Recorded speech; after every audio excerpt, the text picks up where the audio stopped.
Nah, oleh karena ini kita buka supaya rakyat tahu bahwa jalan yang akan ditempuhnya ada jalan yang salah. Bukan untuk menyelesaikan persoalan, tapi untuk menciptakan persoalan baru. Dan membuat negara Indonesia semakin nggak karuan, Pak. Semakin nggak karuan. Oke.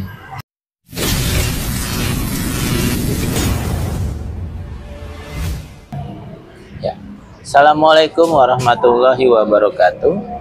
Apa kabar teman-teman semua? Bertemu lagi dengan saya di channel ini. Saat ini saya kembali sedang bersama dengan pengamat intelijen dan geopolitik Bapak Amir Hamzah. Apa kabar Pak Amir? Alhamdulillah baik. Ya. Teman-teman semua, seperti teman-teman ketahui bahwa saya sering kali berbincang dengan beliau baik masalah politik dalam negeri maupun masalah global yang terkait dengan geopolitik yang pastinya akan berpengaruh dengan negara kita. Nah, saat ini kita akan kembali bicara tentang internal negara kita karena baru-baru ini ada isu yang berkembang bahwa MPR sedang bersiap untuk mengamandemen kembali Undang-Undang Dasar 45, dan isunya bahkan katanya Ketua MPR Bambang Susatyo itu sudah bertemu dengan mantan Presiden RI Bapak Susilo Bambang Yudhoyono, dan kabarnya baik keduanya ini yaitu Bapak Susilo Bambang Yudhoyono dan Bambang Susatyo itu berencana akan bertemu dengan Pak Amin Rais. Karena seperti kita ketahui bahwa Amin Rais adalah salah satu tokoh nasional yang memiliki peran dalam mengamandemen Undang Dasar 45 hingga 4 kali pada tahun 1999 sampai 2002, sehingga terbitlah Undang-Undang 2002 maksud saya. Dan undang-undang ini menurut para analis, juga menurut Pak Amir, merupakan pangkal dari kerusakan negara kita. Karena dari undang-undang inilah negara kita yang semula memiliki sistem demokrasi Pancasila berubah menjadi negara liberal, dan bahkan ruh Pancasila itu hilang dari Undang-Undang Dasar 2002. Nah, yang menarik adalah bahwa isu mengamandemen kembali Undang-Undang Dasar ini terjadi di tengah kondisi negara kita yang katanya tidak baik-baik akibat pola pemerintahan Presiden Jokowi yang memang sering dinilai melanggar undang-undang maupun konstitusi. Nah, kita mau bicara sama Pak Amir, kalau misalnya Undang-Undang Dasar 45 itu kembali di amandemen, dan ini artinya Undang-Undang amandemen yang kelima, apa dampaknya, dan apakah kembalinya kita ke Undang Dasar 45 versi yang ini akan membuat negara kita menjadi baik atau justru akan semakin tidak baik? Pak Amir, kalau Bapak melihat bagaimana rencana MPR untuk kembali mengamandemen Undang Dasar 45, Pak? Ya, kalau saya melihatnya secara normal sebenarnya berdasarkan pengalaman dan fakta-fakta yang ada selama 10 tahun terakhir ini, bahwa kerusakan yang terjadi dalam praktek ketatanegaraan dan kehidupan kebangsaan kita ini kan disebabkan oleh adanya amandemen Undang-Undang Dasar 45 menjadi Undang-Undang Dasar 2002. Iya. Walaupun Undang-Undang Dasar 2002 ini masih diberi judul Undang-Undang Dasar Negara Republik Indonesia tahun 1945, gitu. Nah, masalahnya kemudian adalah kalau kita mau berpikir normal seperti saya katakan tadi, udah MPR sekarang nyatakan aja, karena fungsinya ada dalam Undang-Undang Dasar, baik Undang-Undang Dasar 45 asli maupun Undang-Undang Dasar 2022 ini, bahwa MPR berwenang menetapkan Undang-Undang Dasar. Nah, persoalan kemudian adalah Undang-Undang Dasar 2002 ini kan Undang-Undang Dasar yang ilegal. Betul. Karena apa? Apa sih payung hukum yang dipakai oleh MPR pada saat itu untuk menetapkan Undang-Undang Dasar ini? Iya. Karena nggak ada ketetapan MPR-nya, gitu kan. Nah, jadi bagaimana kita menyelenggarakan kehidupan kebangsaan dan kenegaraan kita ini dengan bersumber pada konstitusi yang ilegal.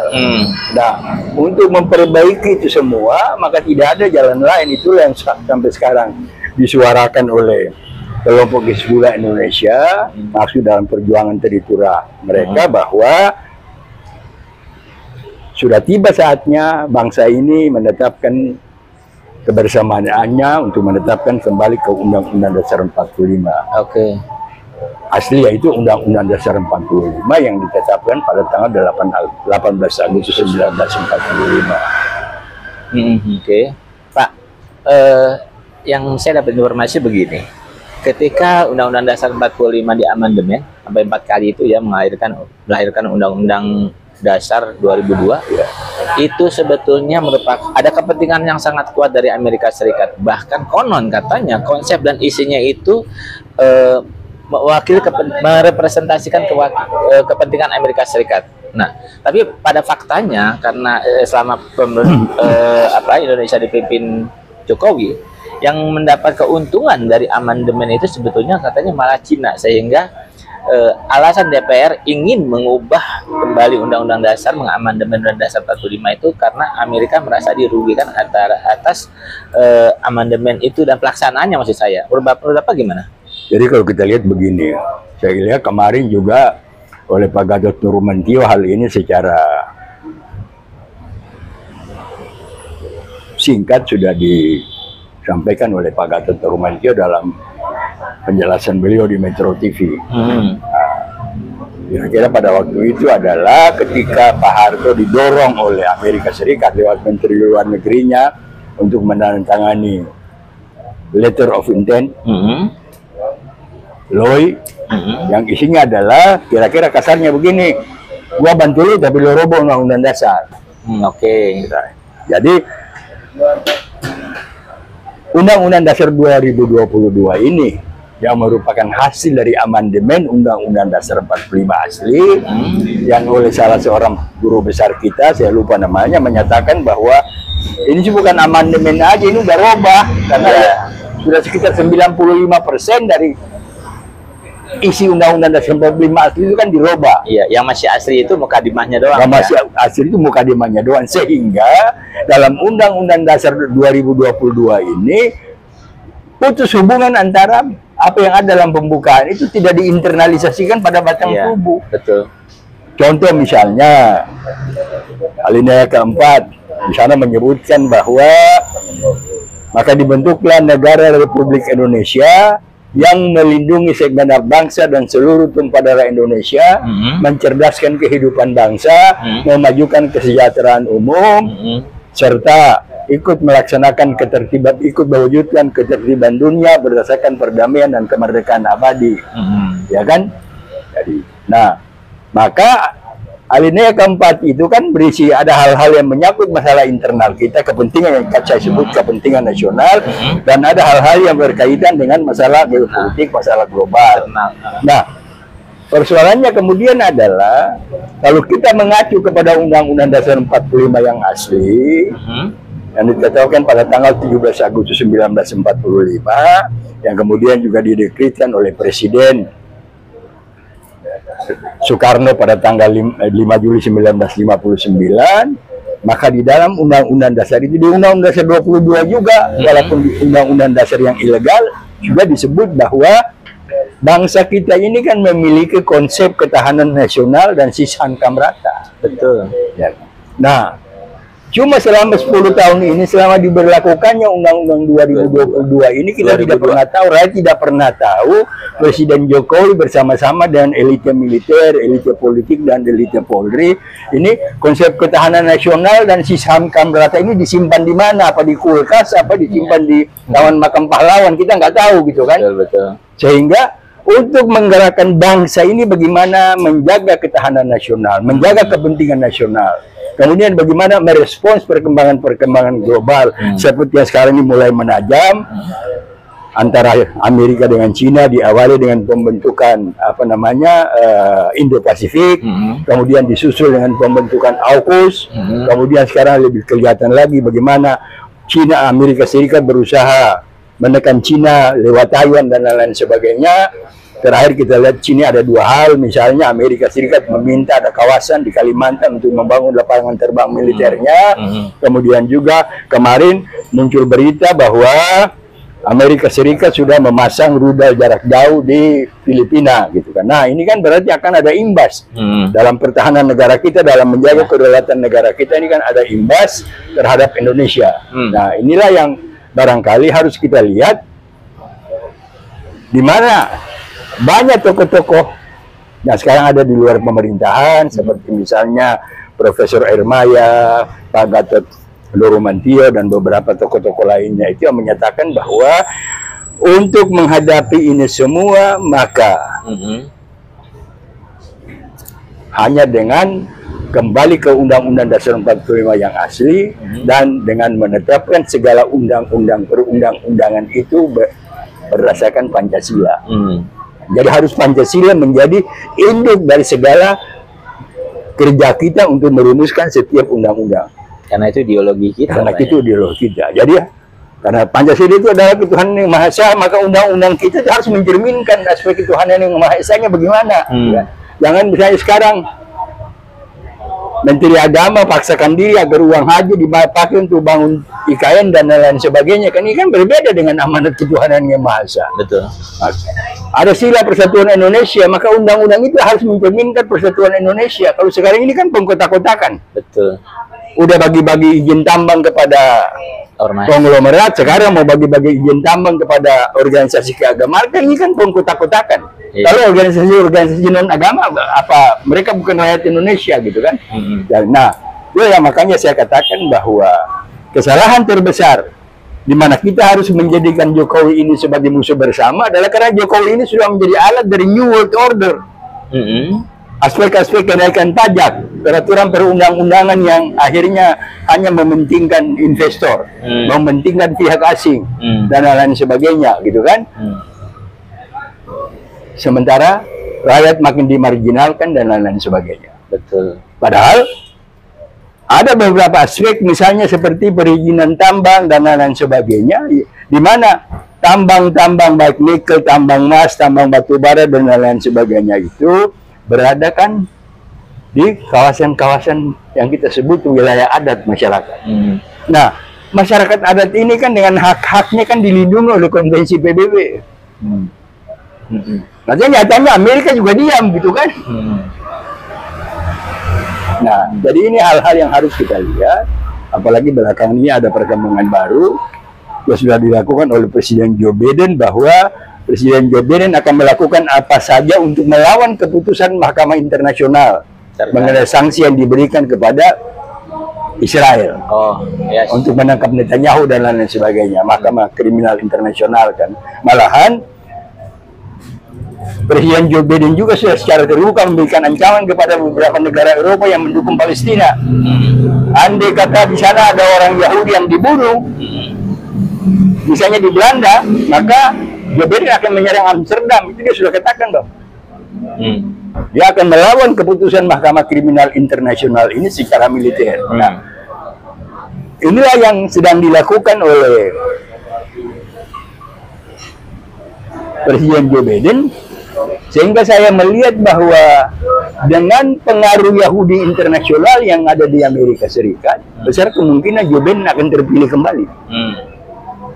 Nah, sehingga kebijakan yang sekarang dilakukan oleh Joe Biden ini, baik dengan secara terbuka mulai memberi ancaman kepada Cina yang dampaknya juga akan kepada kawasan Indo-Pasifik, kemudian pada Indonesia, Papua Nugini, Brunei Darussalam, Malaysia, Filipina, dan lain sebagainya, Singapura yang ada di wilayah yang dikuasai oleh AUKUS, kan akan mendapatkan tekanan dari kebijakan yang sekarang sedang secara offensif dilakukan oleh Joe Biden. Nah, di sini berarti pentingnya konsep ketahanan nasional kita dan sistem hankam rata kita ini disosialisasikan kepada masyarakat.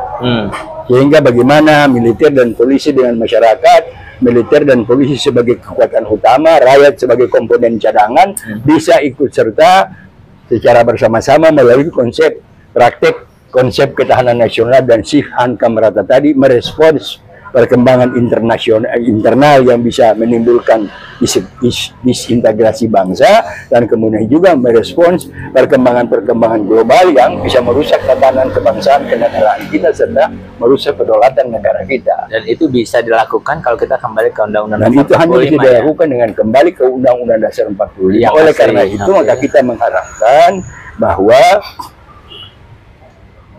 MPR jangan lagi bicara tentang amandemen Undang-Undang Dasar 45.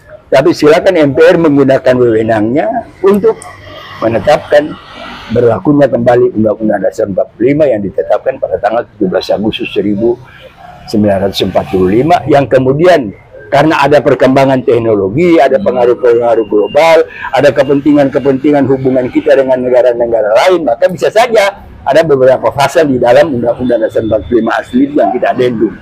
Bukan kita amandemen ya, kita adendum. Seperti yang dilakukan di Amerika Serikat, mana di adendum menjadi lampiran dari Undang-Undang Dasar yang asli. Tapi yang menarik gini Pak, isu adendum yang sekarang ini akan dilakukan oleh MPR, kan memang ini kental dengan kepentingan Amerika. Seperti kita tahu bahwa Undang-Undang Dasar 45 dulu diamandemen karena juga kepentingan salah satunya kepentingan Amerika. Nah, informasi yang saya terima bahwa amandemen sekarang ini MPR akan kembali ke Undang-Undang Dasar 45, tapi dengan menjadikan Undang-Undang Dasar 2002 sebagai adendumnya.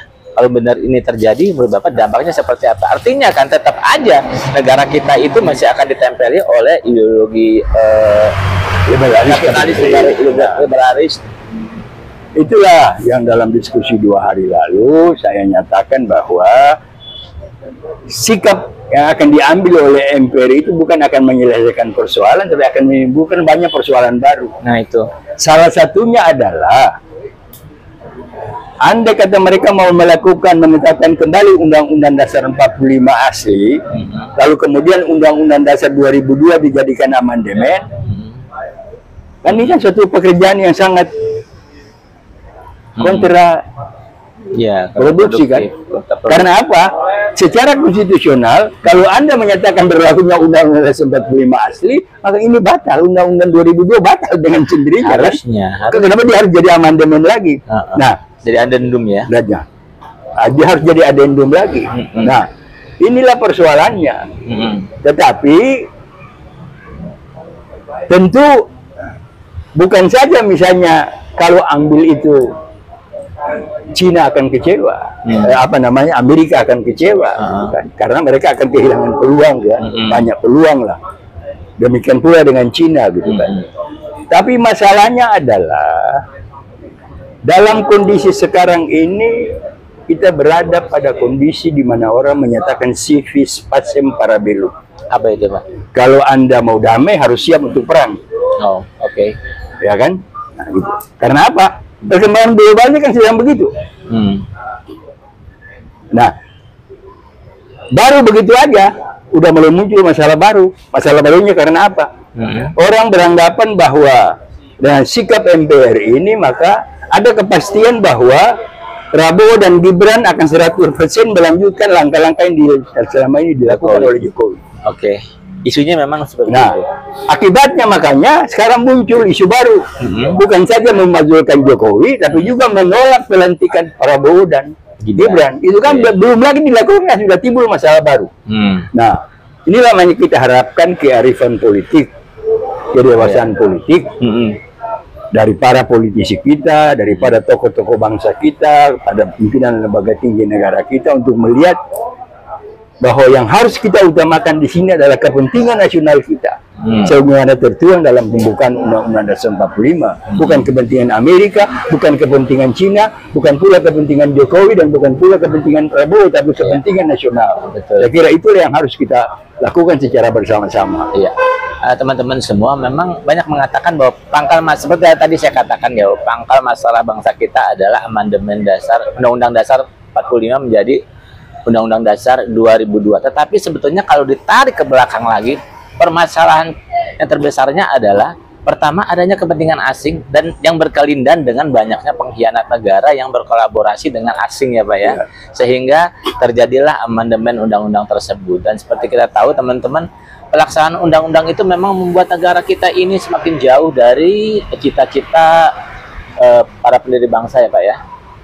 Para pendiri bangsa itu menginginkan kita menjadi negara besar, rakyatnya adil dan makmur, gemah ripah loh jinawi ya Pak ya. Tapi justru sekarang negara kita itu masuk dalam daftar negara miskin ya Pak ya. Iya, negara berkembang. Negara berkembang dan tidak maju-maju. Nggak maju-maju. Bahkan slogan yang digaungkan oleh Presiden Jokowi bahwa 2045 Indonesia akan menjadi negara emas, itu gak diyakini hanya akan menjadi omong kosong ya Pak. Bisa menjadi negara lemas dan cemas. Iya, karena kondisi sekarang aja dengan begitu hutang yang begitu luar biasa ya Pak, mencapai 8.000 triliun lebih. Kemudian juga korupsi yang merajalela. Nah, dan kemudian juga sekarang rakyat dibebani dengan berbagai pajak ya Pak ya. Dan yang terbaru adanya tapera yang diyakini juga akan semakin menekan kehidupan masyarakat terutama pekerja. Belum lagi undang-undang cipta kerja ya Pak ya, undang-undang kesehatan. Nah, memang semua ini dibutuhkan kesadaran bahwa kita ini punya jati diri ya Pak ya. Jati diri kita itu tercermin dari Pancasila. Sehingga Pancasila itu harus dikembalikan lagi ke Undang-Undang Dasar 45, ke Undang-Undang Dasar kita, konstitusi kita, dan artinya memang harus kembali ke Undang-Undang Dasar 45 Pak ya. Ya, yang asli. Iya Pak, seandainya nih rencana dari MPR untuk kembali melakukan amandemen ternyata gagal, itu karena pasti akan banyak resistensinya Pak kan, terutama dari orang-orang pihak-pihak yang selama ini dapat keuntungan dari Undang-Undang 2002, terutama Cina gitu ya. Kira-kira apa yang akan terjadi Pak? Nah, kalau kita lihat memang yang melakukan ini sedang berada dalam situasi ketakutan atau bimbang. Nah, kan Anda sendiri sebagai wartawan kan kata beritanya saya kasih informasi kan. Pertemuan antara Bambang Susatyo dan pimpinan MPR lainnya dengan Pak SBY kan beritanya kan hampir tidak ada. Betul. Ya kan. Kemudian rencana mereka akan ketemu dengan Pak Amin Rais kan beritanya nggak ada. Iya. Nah, oleh karena ini kita buka supaya rakyat tahu bahwa jalan yang akan ditempuh ini ada jalan yang salah. Bukan untuk menyelesaikan persoalan, tapi untuk menciptakan persoalan baru. Dan membuat negara Indonesia semakin nggak karuan Pak. Semakin nggak karuan. Oke. Sehingga kita juga mengharapkan bahwa pemimpin-pemimpin bangsa kita yang katanya terhormat ini, pimpinan MPR, pimpinan DPR, pimpinan DPA, dan lain sebagainya, termasuk Mahkamah Konstitusi, jangan bekerja secara tertutup. Semuanya harus terbuka. Karena apa? Kedaulatan ada di tangan rakyat. Tanpa dukungan rakyat, kalau kalian kerja hanya dengan tertutup, pasti akan mendapat perlawanan dari masyarakat. Dan bukan seperti yang saya katakan tadi, hasilnya bukan akan menyelesaikan masalah, tapi akan menimbulkan banyak masalah baru yang bikin kehidupan kebangsaan dan kenegaraan kita menjadi semakin ruwet.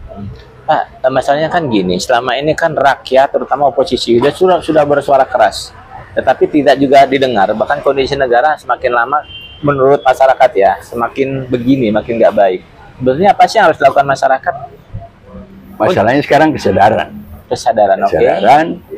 Kesadaran terutama kita harapkan adalah, kalau kita lihat perkembangan sejarah kita, mulai dari tahun 1945, ada pemberontakan PKI, ada DI, ada TI, ada RMS, ada segala macam, gitu kan.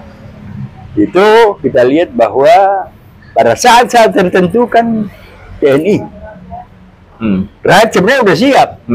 Tapi karena rakyat ini kan melawan mereka itu kan harus ada senjata.